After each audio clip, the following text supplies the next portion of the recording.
We are Ole Miss Rebels. As Mississippi's flagship university, we dig deeper, see farther, work harder. We pioneered human organ transplants. We helped prove Einstein's theory of gravitational waves. We are conducting life-changing research that solves the problems of today. We are Ole Miss, transforming lives and the world. Hey, welcome to the POMcast with Stephen Willis. We're going to start in a few minutes, but I want to tell you to hit up our social sites, retweet, share, comment, like, do all of that stuff. It can only help us out and it'll make the show even better. But we're getting ready to give you a lot of good Ole Miss information, and I just thought I would tell you that because the POMcast is starting. Well, it's starting right now. Wait, no, that's a little early. It is starting right about now. All right, welcome on this Wednesday afternoon, morning, evening, whenever you're watching the show. I'm Stephen Willis. Thank you for watching the POMcast today, and I hope everybody is doing quite well. Before we get started today, I want to tell you about Travel and Cruise World. That's 1-800-330-7461. Again, that's 1-800-330-7461. Basically, what I want it to do is everybody needs a vacation. We're 18 months into this at this point. Travel and Cruise World can be a man on the ground, tell you what's going on, where the mask mandate is, where everything is going on, and how to make your vacation extra special. They can get you the same price that you can get online and provide a resource for you on the way down and while you're planning. So travelandcruiseworld.com, see Central Florida like a local. Also want to tell you about bookatailgate.com. Basically, they have single game package, rest of the season packages. They can store your stuff. You can rent stuff. You can get a TV on your tent. You can get an extra tent. They can even pick up your tailgating. That's bookatailgate.com, 662-701-1177. Give them a call for all of your tailgating needs. Single game and rest of the season packages available if you need it. Also, if you want to watch the show, you can catch us on Twitter at @TheStephenWillis and at Ole Positively. You can catch us on Facebook at facebook.com/POMcast. Of course, we're on YouTube at Positively Ole Miss. Subscribe, hit the bell. You'll not only know that we're streaming, you'll know what we're streaming about, and that is going to be extra good. They are by far the best notification system out there. So no matter what you do, sign on to that YouTube, subscribe, and do that because we have things like 2021 greatest games on demand. Greatest games are in there. The press conference is there. The season's there. It can be a one-stop YouTube shop. Also, you can catch us on Twitch at Positively Ole Miss, all one word, all lowercase. Down below, you can see what we're on podcast-wise, at least the major ones. That's Positively Ole Miss. Leave a 5-star review. You can say whatever you want. Just leave a 5-star review. That'll help our algorithm. When people search Ole Miss Podcast, it can pop up. So thank you very much for that. Also, before we get started, tomorrow the show is going to be a little bit early. I have an 11:20 telehealth appointment with my tumor doc about the surgery, so I'm going to need to push that up by about a half an hour or an hour. So you normally see it at 10 Central. Tomorrow it might be at 9 Central. That's all I'm saying about that. It's still going to happen, still going to be there. But basically, I'll find out tomorrow if they are going to do the radiation, the 35 treatments that they have to do, or the radio surgery, which will be one single, one shot, one kill surgery to get that in there. So that is pretty cool. So we'll find out tomorrow how that goes on. They called me like early this morning, and the meeting was this morning, and I was like, okay. That's kind of like that feeling of being just shepherded straight. As soon as you get to the emergency room, they send you back to where it's like, okay, this is serious. So it's a situation like that. But I don't anticipate something being that serious. It just kind of happened to work out. But it's called CyberKnife, what they're looking at doing. So that is pretty cool. So we'll see what goes on. I mean, it's one high dose of radiation. Hopefully they can kill that tumor and we don't have to worry about it anymore. So anyway, on today's show, we're going to talk about how it is time for Ole Miss to step up. This is the last game where they would be considered the underdog. This is the last game outside of the state of Mississippi. This is the game. If Ole Miss can get this game and walk out of Jordan-Hare 7-1, this has the potential for a very, very special season. But it kind of comes down to this game. We need this game. Now, A&M, nobody's saying A&M's not going to be tough. Nobody's saying Mississippi State's not going to be tough. We're saying that they're not going to be this tough. 5-2 Auburn at Jordan-Hare tough. You heard, or you will hear, I should say, Bill Flowers tomorrow night talk about the toughest stadium that he played in was Jordan-Hare. It was the only place that they played that you could hear the sound or you could feel the sound. Didn't matter at all about what was going on audibly, but you could actually feel the waves and the effect that it had on the game. So that was Jordan-Hare. That was Auburn. And people need to understand that this is a pretty good team they're going in to face. Everybody thinks about Georgia State. They think about Penn State, their previous, iterations kind of with Auburn. Losing to Georgia, there's no shame in losing to Georgia. But those are the previous things that influence people's opinion. But Auburn has not gone away. They're ranked, I think, 18th in the country. Ole Miss is 10th. You're playing their play. So they're favored right now by 3 points. Like I said, I expect that by Friday evening to even get to 4 or 5. Because it's going to bet during the game because Alabama people bet emotionally. The line moves up during the week. The public's always going to be on Auburn. Public's always going to be on Alabama. That's just the way that works. Now, you look at the stuff immediately after the line posted. That was the Sharps. Look at the stuff on the day of the game. That's also the Sharps. Any line movement that happens there, pay attention to that. But this is a game when Ole Miss needs to step up. This is a game where Ole Miss gets to prove that it's arrived, that it's here. And then after this game, they got the ultimate trap game in Liberty. You got Texas A&M. Then you have Vanderbilt. And then you have Mississippi State. That's what the regular season looks like. Outside of Auburn, all of them are in the state of Mississippi. 2 more road games with Auburn and Mississippi State, sandwiched around a 3-game homestand. That's what it works. And we talked last night on the Biscuits and SEC preview that you can all see that I don't know who has the toughest pre-Egg Bowl game because the Saturday before, Ole Miss plays Vanderbilt and State plays Tennessee State. And I was just trying to think, which is the tougher game? What is the tougher game? And right now, Vanderbilt is just a disaster. I mean, just an utter disaster. They've already dropped a game to a 1AA school. Who's to say that Tennessee State wouldn't do exactly to them what East Tennessee State did? So when everybody looks at this, it's like, oh, Ole Miss has to play a conference game and they play Tennessee State. They may actually have the tougher game. Just being real and just talking about what's going on. Let's see. Forgot to do that. Just 1 second.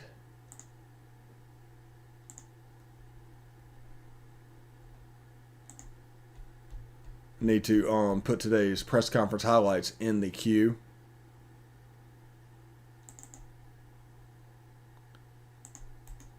And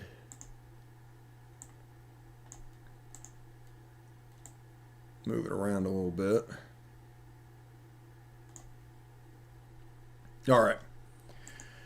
Today we're going to do a little bit of, obviously, the press conference highlights. We have Jeremy James, Otis Reese, and Miles Battle are the victims today, with press conference highlights.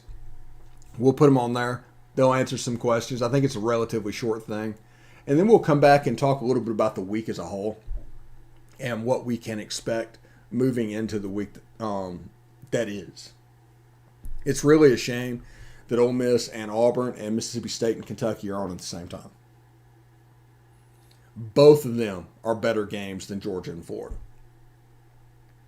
It is a bad weekend for CBS. Of course, the last time you thought that, Texas A&M beat Alabama, so who knows? Let's do press conference highlights real quick whenever we get done with that. We will talk a little bit about what they say in the press conferences, and then we'll move on to the week that will be in college football. So stick around. They're really athletic and physical. I mean, their edge guys that they get off the ball quickly. They're going to create some pressure. We just got to do our jobs, use our technique.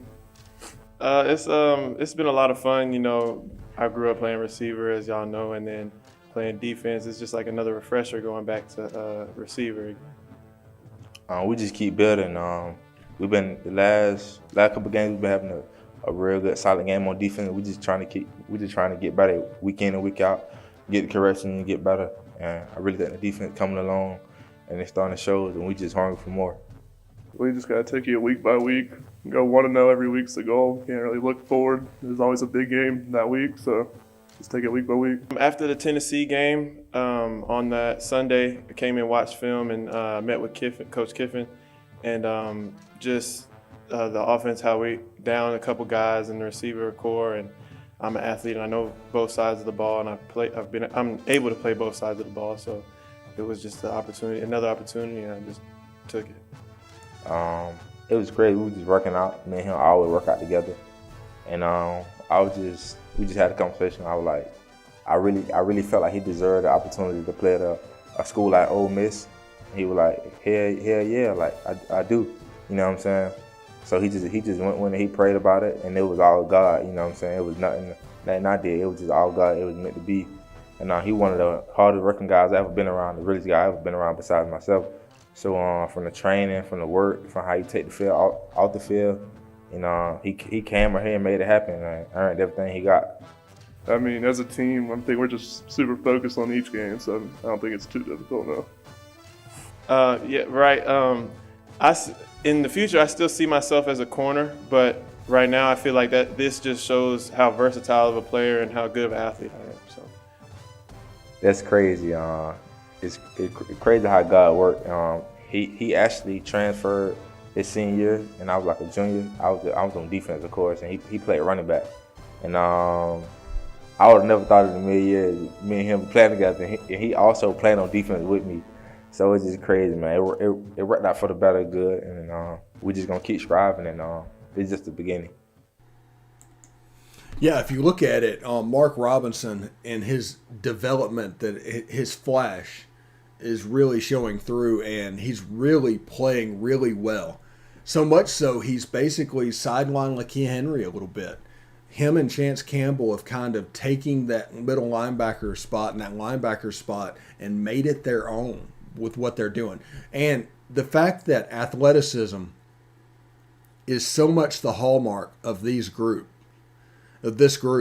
now, with athleticism, with the rise of the defense, you see the rise of the playing time of athleticism, and you can see how fast and how strong they are, and that allows them to do things that are a little bit differently. You add Jake Springer, who came back into that mix, and you have the ability to play some standard 3-3 stack stuff. And people need to realize that the godfather of the 3-5 is Joe Lee Dunn, who passed away yesterday, rest in peace. So they can do a lot of the same stuff that Joe Lee did with Jake Springer in the game, plus all of the drop 8 stuff, and you're starting to see the full package being implemented on this team. Now, I don't expect Bo Nix to have a horrible game or anything going against drop 8. Most quarterbacks struggle the first time they see drop 8 because of that reason, but he's already seen it from Arkansas. Now, Arkansas minus Jalen Catalon is not the same Arkansas, and we'll talk about a little bit about that tomorrow night with Kevin Bohannon. But it's important for people to understand what's going on with this Ole Miss defense. You're seeing them rise up, and it looks a little bit like 2008. Now, I'm not comparing this to the 2008 defense straight up. I'm just saying it looks a little bit like 2008, to where you can see them ramping into shape and getting a little bit incrementally better, and a little bit incrementally better, and a little bit incrementally better. Will they take the next step against Auburn, or will they regress a little bit towards the mean? That is the interesting question that I think everybody is going to have to answer with this defense. Will they regress to the mean? Now, Jake Springer with this defense, each game he's played, they've been pretty good. Just period. You take him out, they struggled. That's where the Alabama game was. That's where the Arkansas game was. I do think that Keydron Smith playing the Jake Springer role puts a limit on what this defense can do. Not anything against Keydron Smith, anything like that. He's just not Jake Springer. They're trying to recruit that guy. Actually, they're trying to develop that guy on the other side. That's Tysheem Johnson.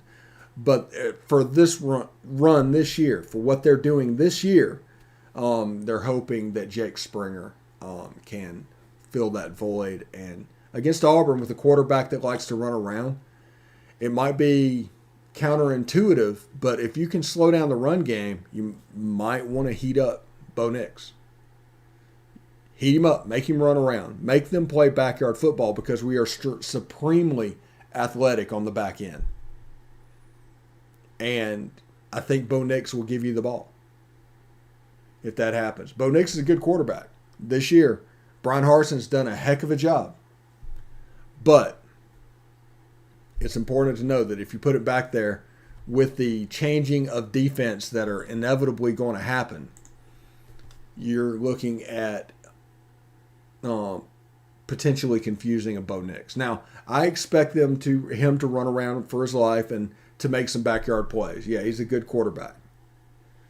But I'm not expecting them to do it consistently. The one that scares me is the Tank Bigsby and Jarquez Hunter at running back. Even Sean Shivers a little bit at running back. They use him in the passing game out of the backfield. But if they can get on running the football, then it's going to be difficult to stop that pass game. Just like us. You look at us, we're supremely effective whenever we can run and pass. And the RPO system can actually work because you don't know what's coming. Well, you have a situation kind of similar at Auburn where the RPO system needs to take off. So Tank Bigsby and Jarquez Hunter would open things up for Bo Nix. The possibility exists over there for a disaster game. We already had one of those in Tuscaloosa. A disaster game could happen in Jordan-Hare. I don't think it will, though. Before Alabama, I was pretty set on the fact that I was worried about what was going to happen going into that game, and I was worried about them being overwhelmed because it's the first time anybody has been in that atmosphere in 2 years. Well, since that Alabama game, we did that absolute zoo at Tennessee. Jordan-Hare is not going to be any facsimile of those two events because they're not going to be up to play us other than us being a top 10 team. It's standard up stuff. At Tennessee, for some reason, they were pissed off that Lane left 10 years earlier. Alabama, there was a deep-seated desire that they were afraid they were going to lose to where they were willing to change up what they do. I'd love to play Alabama right now with Jake Springer back. Love it. That's the thing about that game. The fact that we went into that game weak. No Jonathan Mingo, no Jake Springer. Handcuffed a little bit on the outside. We have to figure out where to deal with receivers on the field and how to line them up. That wasn't exactly filled out at the beginning, and it caused a little bit of a hiccup. Made us a little bit easier to defend. But right now, we're not as easy to defend. And there's rumors out there that maybe Mingo could be back for Texas A&M. Maybe. Who knows? It's just rumors. But that'll help. And I expect Braylon Sanders to go this week. I think last week was his week off. I think he's going to go this week. And him being back will provide a boost because him and Dontario is going to allow them to do a little bit different things. And if they get Jonathan back and they're good to go at the end of the year, yeah, it could be quite special. Hate that about Ben Brown, though. Ben Brown had surgery yesterday for a bicep, and he's out for the year. So, again, they get to play hodgepodge a little bit on the line. Cedric Melton's probably going to get some work. Jordan Rose, the reason they picked up Jordan Rhodes. Orlando Amana, they're going to go back and forth, and they're going to mix and match on the offensive line. The tackle position seems to be okay at this point. I mean, as okay as you can be. So going into Jordan-Hare, they need to really make sure their communication is where they need to be, because that can slow you down as much as anything, is that lack of communication. Because if you try to go too fast, it becomes like, how fast can you go and execute? That's the secret. Every team in the country can go as fast as we go. But how fast can you go and execute is the question. And we'll find out. We'll just genuinely find out this weekend. I'm personally really looking forward to it. I'm looking forward to Mississippi State and Kentucky as well. Looking forward to seeing the cocktail party, because I don't know why I think this. I do not know why I think this. But like, I picked Georgia in my picks, by the way. So that'll come out tonight with SEC After Dark, which, by the way, we sent out the link. If you want to echo it. We're not trying to grab subscribers. We just want content out there. That differentiates us from other places. We're just trying to get the content out there. And I just think that Dan Mullen's going to come up with a little bit of magic against that Kirby Smart defense. I think Georgia's probably going to come in a little bit overconfident. Now, Kyle Trask and Kyle Pitts and those guys aren't there. I understand that. But I do think Dan Mullen is going to come out and they're going to play above their heads. I don't think you're going to see Georgia go up against the same defense that LSU went up against last week. That bye week came at a really good time for them. So I'm expecting just a huge effort from Florida. Now, their lack of being able to use the pass game is probably going to bite them in the ass. And that's probably why Georgia's going to win the game. But it could be a game like 35-21, 28-14, somewhere in there, 31-17. I mean, that's the line, 14 points. And so I think it's going to be somewhere around that. I think Georgia's probably going to be able to take care of business, but we will see. Also, I'm looking forward to Mississippi State and Kentucky. I'm curious about that line. I'm genuinely curious about that line, because it's something to where Kentucky completely wiped the floor with Mississippi State last year. I think they scored like 16 defensive points last year, some ludicrous amount. And when you look at that, how is that going to translate? Because Mark Stoops completely played that drop 8. So it's going to be dink and dunk all day for Mississippi State. Expect a low-scoring game because of that drop 8. And I bet they're going to find moments to where they can zone blitz and heat up Will Rogers. I mean, that's just the way I'm seeing that. And I think Kentucky's going to win this game 7-10 points. But it'll be interesting to watch and see how it unfolds. I'm not a huge Will Levis guy. I do like Wan'Dale Robinson. That dude's a heck of a player.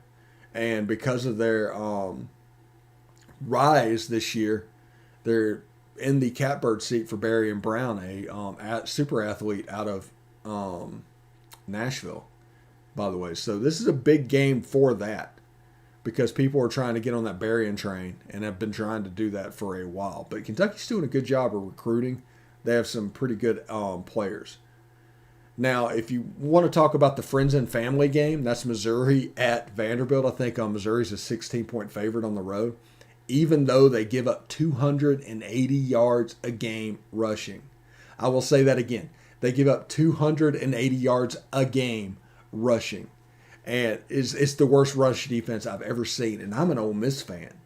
So if I say that, it's like, it's pearl clutching time. Absolutely legit. But Connor Bazelak has played pretty well. Tyler Beatty has played pretty well. Vanderbilt is, I think toothless is the right word. You don't really have to worry about them burning you over the top. We'll see what happens. But they're in position to be like a generationally bad SEC team. So we'll see how that works out. And by the way, if Missouri wins this game, they're 4-4. Now, I think they still have Georgia, but they still have let's see, real quick before we get out of here. what has Missouri got left on the schedule? So, let's see.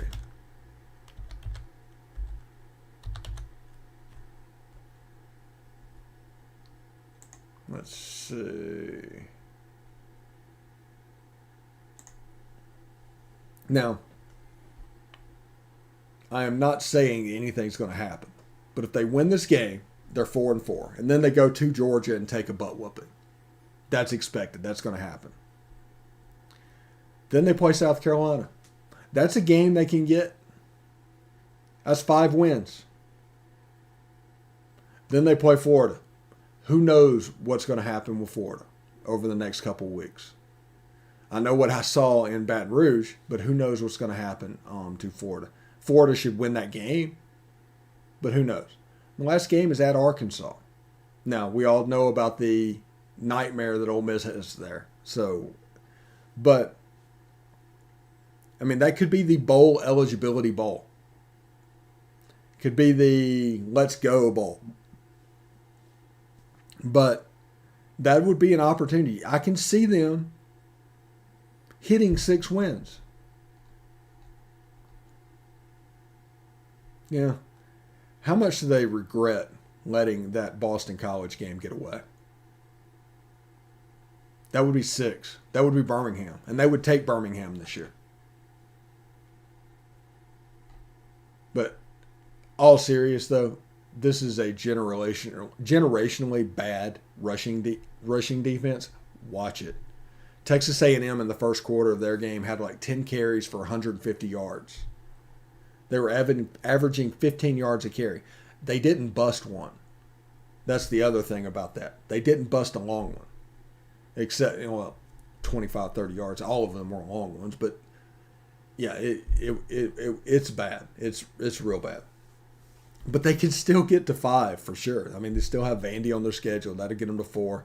And South Carolina.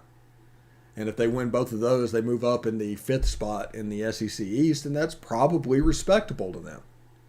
And it's not where they want to be, but it's something they can build off of. And if they can get a bowl game in that last game, Arkansas and Missouri, get to 6, I don't think people can understand how big that would be for Missouri.